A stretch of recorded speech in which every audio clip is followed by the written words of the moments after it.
This client hasn't been able to get her nails done in over 3 months. She recently went through something traumatic and she let me share her story. So she was dating this guy for 5 years when they decided to get married. He was an accountant and had a business. My client noticed that he would buy expensive things like designer shoes and cars, but when she tried questioning it, he would just say that his business was doing well. Soon after the wedding, she found out he'd been cheating on her for years, so she packed all of her stuff and left. When trying to withdraw money one day, she found out he cleared out her savings, money that she spent years working for. Turns out he was never actually an accountant. He never even graduated college. To make matters worse, she lost her job due to COVID within that same period. Over the past few months, she had to find a new job, a new place to live, and a way to cope with all of this. She said doing her nails brightens up her day and gets her mind off of this craziness. Story of the time a cop went in my car without my permission. So for a while, I was going to people's houses to do their nails. And I would do this in the summer, so a lot of my clients set up a table outside so that the smell didn't smell up their house too bad. I always feel rude to park in the person's driveway, so I usually park outside of their house on the side of the road. And this time in particular, I did just that, and we did her nails outside as well. At the time, my car had temp plates on it because I had just recently got it. And also my car is a BMW 2-door with all tinted windows, so you cannot see inside of it even if you tried. So I could understand why it looks a little bit suspicious. Luckily for me, my nail client's dog ended up running out of the fence into the front yard, right near my car. So I go with her to chase him, and I see the police officer opening up my car door. And I wasn't parked illegally or anything, and my temp plates weren't expired either. So he had no right to be opening up my car doors. So I ran over to my car and I was like, "What's going on? Why are you searching my car?" And he was like, "This is your car?" To a cop searching my car without my permission. So I see this police officer opening up my car door and putting his head inside my car. So I'm like, "Excuse me, officer, is there an issue? Why are you searching my car?" And he was like, "Oh, like, this is your car?" And I was like, "Yes, do you have a warrant?"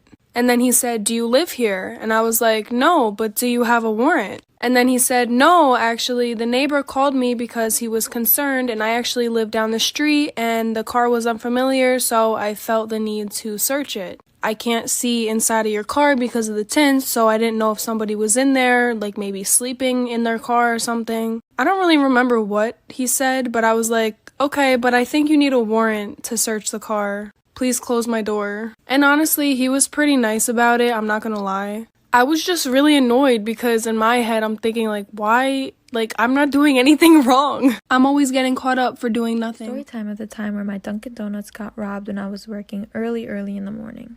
So one morning, I had to go into work at 5 a.m. So I was never on time, and I got there at 6 a.m. I was always late. And at the store, it was just my manager waiting for me to come. And early in the morning, it's always dead. But this time, it was extra dead because it was Corona time, so nobody wanted to go out of their houses. People also needed jobs, so people also had no money. It's like people were so wild.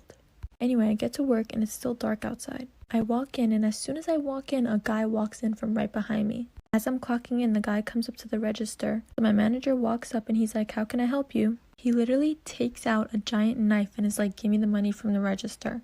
He has a mask on, glasses on, hood on, and everything. We couldn't even see his face. My manager opened up the register and he took out the money and gave it to him. He was like swinging the knife at our faces. And he ran out of the store. And Story time on the time me and my brother almost got kidnapped and we were 10 years old. So throwback to like 9 years ago, I was 10 years old and so was my brother. Me and him decided to go play tennis at our local park. But the day that we decided to go, it was raining and it was like so gloomy out where nobody would be at the park. So of course me and him were like, we need to go to the park and we need to go play tennis. So our park was like 3 blocks away and we usually walk there. And as we're walking there, before we're about to enter the park, I see like a guy with a bicycle like eyeing us down across the street. So I told my brother, I was like, "Yo, this guy looks creepy as heck." But we like ignored it and we just continued to go to the park. And as we go inside, this guy follows us. Go to part 2. Storytime part 2 on how me and my brother almost got kidnapped. So we get into the courts to start playing tennis and this guy is just sitting outside the courts like cheering us on and clapping for us. And on the other side of the fence, there was another guy standing with the bicycle looking at us so sus. I turn around and I see a white van outside of the park. So I'm like shitting myself. I start crying because there's nobody else and I call my mom like, "Come pick us up." As soon as I took my phone out, the guy on the bicycle dips in the van and my mom gets there.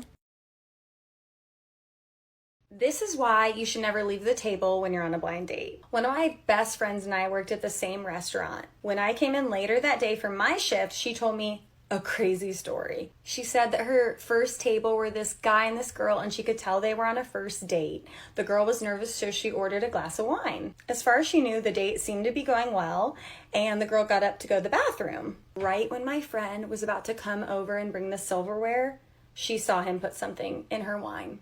My friend, obviously terrified and freaking out, let our manager know, who then let the police know, and ran into the bathroom to tell her what was going on. The girl ended up staying in the bathroom until the police came, arrested him, and escorted him out of the building. It was noon on a Tuesday. You don't think you're going to be drugged at noon